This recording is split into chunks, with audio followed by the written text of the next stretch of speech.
What is going on, everybody? Welcome to the Shrimp Scene. My name is Lucas, and I just wanted to kind of show you what I had going on in 2019. This whole year's kind of been crazy. If you've watched any of my other videos, you've seen my channel's relatively new, and I've only got a few videos up. Those were all shot last year, in 2018, actually at the beginning of 2018, and I just kind of wanted to catch up on what all I've got set up present day. So this here is my 20-gallon cherry shrimp cull tank. They've actually sort of developed into a wild color over the past couple years. I've pulled pretty much every single color out of here: black, blues, orange, red, greens. This one here's kind of green, and you'll see other colors as we go around the room. We also got some more right over here on this leaf. You can see a bunch of different colors there. And like I said, this is my 29-gallon aquarium, and it's just got a couple Amazon swords and a little bit of hornwort in it. And that up there is a little feeder bowl that I use to be able to get some of these ram's horns out, because they just overpopulate the tank so quickly. If it was pond snails, I usually don't mind, but the ram's horns are a little bit bigger, and they kind of knock some of the shrimp out of the way, and they just make huge piles, and it gets annoying. So from here, we will go to my 10-gallon right next to it, and this houses my black neocaridina. As you can see, there's a bunch of algae on the wall, and it's got a nice piece of driftwood with some anubias on it, and an apontageton in the back, and some bacopa floating up top. Actually, two of the nicer shrimp are right there. You can see them on the anubias and on the log. And those are coming out pretty good, considering I pulled them out of a wild strain. And there's also a few scuds in there. I'm trying to culture those as well.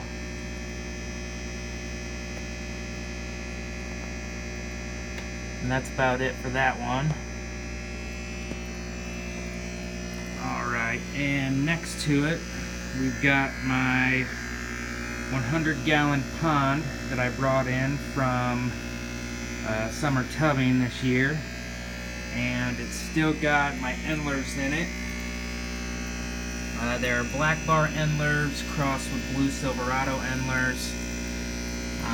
It's really hard to see them because of that reflection, and as you can tell, I've got a lot of pothos in there.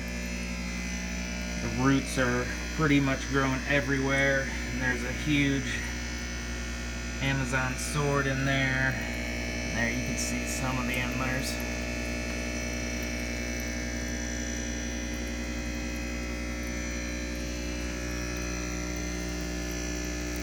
But yeah, the roots have just completely filled this.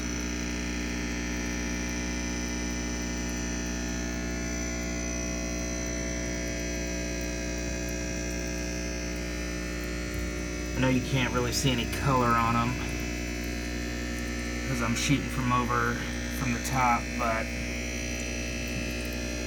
there's a nice black bar.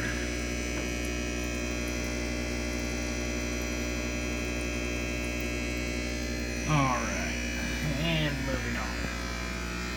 So next here, we've got my row of 10s.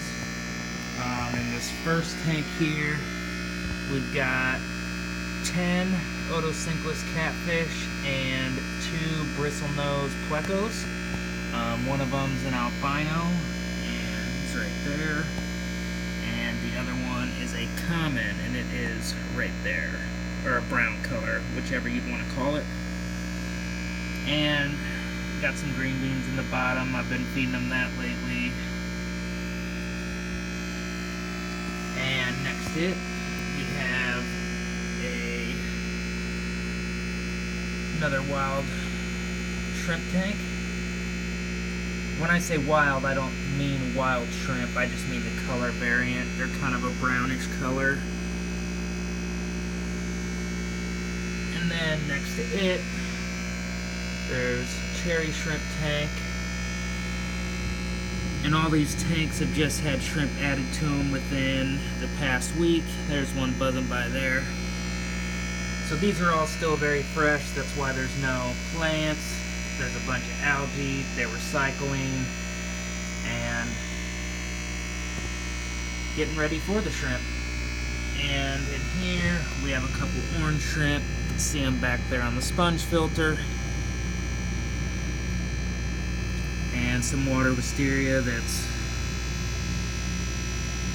covered in algae, that whole tank. For some reason, that tank, out of all of them, is by far the worst with algae. And then the one right next to it's got the same plants, same everything, barely any algae whatsoever. But in here, we've got a green line of shrimp that I just pulled from the wilds a couple weeks ago. So we'll be working on those here in the future. And then right next to it, we've got another colony of green, which is just a slightly less quality. So I'm going to work with both of them and see what happens. I find it's always better to have two, and I'll see what comes out of both of them. And then next to it, I have a 10-gallon aquarium that is just quarantining some plants that I got from a local pond around here. I believe there is Ludwigia repens and some hornwort and another unidentified plant in there, I'm not sure. But there's a big mass. And this is another thing I was going to get into later on down the road, and I'll do another video about it, is quarantining wild plants. Because this tank, after putting these plants in there, the night of, I had dragonfly larvae, hydra, planaria, all kinds of stuff swimming around in this tank. And it's been sitting like this for about a month. I've treated it twice now with fenbendazole, and all the hydra and the planaria are gone. Now I'm just fishing out the last of pretty much anything else I can find and keeping a close eye on it, because I do want to use some of those plants at some point. Alright. And up here we have my 55-gallon cherry shrimp tank. This is my best line of cherries that I have right now. If I could spot one in here, I'll show you. There's some pretty good quality. There's some back in there. They're not the greatest. There's a few Rillies in there, but I'm happy with them. You can see a decent one up there in the valve. A couple on the sponge filter. But yeah, I redid this tank about 2 months ago, and I had about 8 shoots of jungle val that I put in there, and this is what's happened over 2 months. So jungle val is definitely one of my favorite plants, and it's definitely true that any tank with just a bunch of jungle val grown in looks great. It really does. And then next to it here, we've got a 20-gallon aquarium, and we got some Java moss on the bottom and some water wisteria in the back. This tank is cycled and ready to go, but I do not have anything in it. My plan was to select about 3 or 4 of the best reds out of here and move them into here and get a more solid line, just a more solid red color. So yeah, and next to it here we have another 10-gallon, and this is my Scud tank. I just went through most of the tanks earlier, actually the tank right next to it, and got some algae out of it to feed the Scuds. They eat that stuff right up, and you can see there's just a massive rotala forest in this aquarium as well. But yes, this is my Scud tank. If I can, I'll try and zoom in on one. There's one right there in the center of the screen. I believe they're also called amphipods. But I've found that they are one of the best algae eaters, and they can colonize a tank very, very fast. I've only had these guys about a year, and I only started with about 4 of them, believe it or not, that I found in some plants about a year ago. And I moved them in here, and they've just taken over. But they're a great live food source, great algae eater, great overall cleaner for your tank, and not to mention, if you do have fish swimming around, the babies and the adults, it'll provide all different size food for your fish. And over here, well, in between, we've got a container full of ram's horns. I've been picking ram's horn snails out of all the tanks in here pretty much throughout the day. As you can see, they absolutely explode. About 6 months ago, I got rid of a peanut butter jar full of ram's horn snails. I mean, they explode in population. But next to them, we have my platinum dragon betta and a bunch of moss. As you can see, that algae up there, that's what I was pulling out to throw in with the Scuds. I've actually put Scuds in here to try and maintain that and kind of cut it back, and believe it or not, a couple months ago, you literally couldn't even see through the back in here because the algae was just all the way to the top, and just, I mean, it was poking out of the water. It was so bad. But now it's cleared up, and, or at least a little bit better. I've been dosing with some peroxide, and just trying to find the right balance. Ever since I moved the shrimp out of there and only the betta, there's, I think, 2 or 3 shrimp still left in there, but ever since I moved the betta in and moved the shrimp out, the algae just kind of got out of control. But that's a story for another time. And here we have my orange pumpkin shrimp, or orange neocaridina. And this tank is pretty much packed with shrimp. You can't see it from here in front because of all this massive hornwort and java moss. If I come to the side, you can probably see a few more.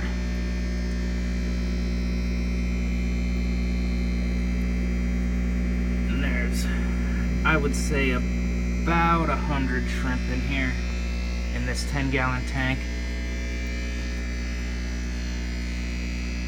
And then we got some jungle valve moving around in the back there.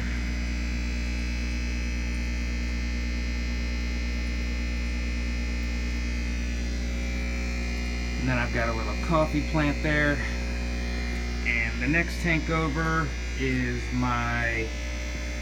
the biggest colony of shrimp that I have.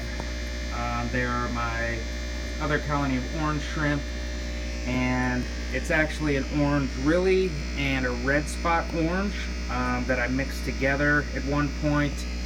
As you can see, like on that gorgeous girl right there, she's got all kinds of red spots over her, and I love that look. And I'm getting quite a few males that are coming out that way too, with a little bit of red on the tail or spots on the head. But you can see there's several of them in there with that red spots on them.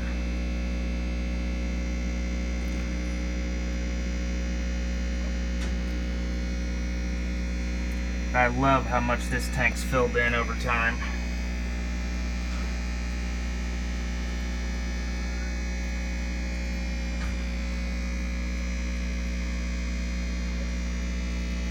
And I've got a dwarf aquarium lily here. I put that in there about 2 months ago or so. Stuck a couple of root tabs under it, and it's been sending constant shoots up to the top here. Top's pretty much covered. We got some Amazon swords in the back, and the mother plant is actually throwing some babies up in there that you can see. She's actually sent 2 shoots off. I can't find the other one right now, of course. And then I've got one of my favorites, Jungle Val, over here.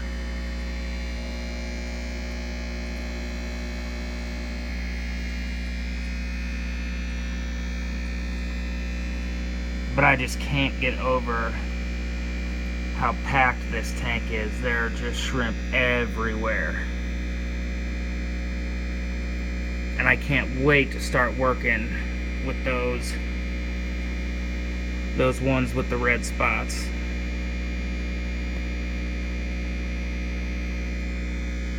I love it. Alright, and last but not least, we have the 150. This is a 150-gallon tall aquarium. I've had this set up for about 2 months now, and all of the rock and sand that is in here is actually local. I sourced it all from a creek nearby. The wood is all wood that I've had from before, some mopani, some manzanita branches down there. And so far it actually came together pretty good. I need to do a trim on the Java moss and stuff. That way it can start climbing down the wood. But we've got some Cryptspiralis there in the back, and 2 more Apontagitans right here. But they seem to not be producing big leaves. They just went straight into flowering mode. This one's sent up, or is sending up 2 more, and it's already sent up 2. Not sure if I should cut those off or back or what I should do. And then in the center here, we've got a big piece of water wisteria that I potted up, and we've got some Bacopa there, Bacopa caroliniana, I believe, and another sprout of Cryptspiralis, or another pot of Cryptspiralis.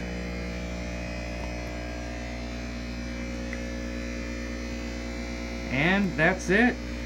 That is the whole room.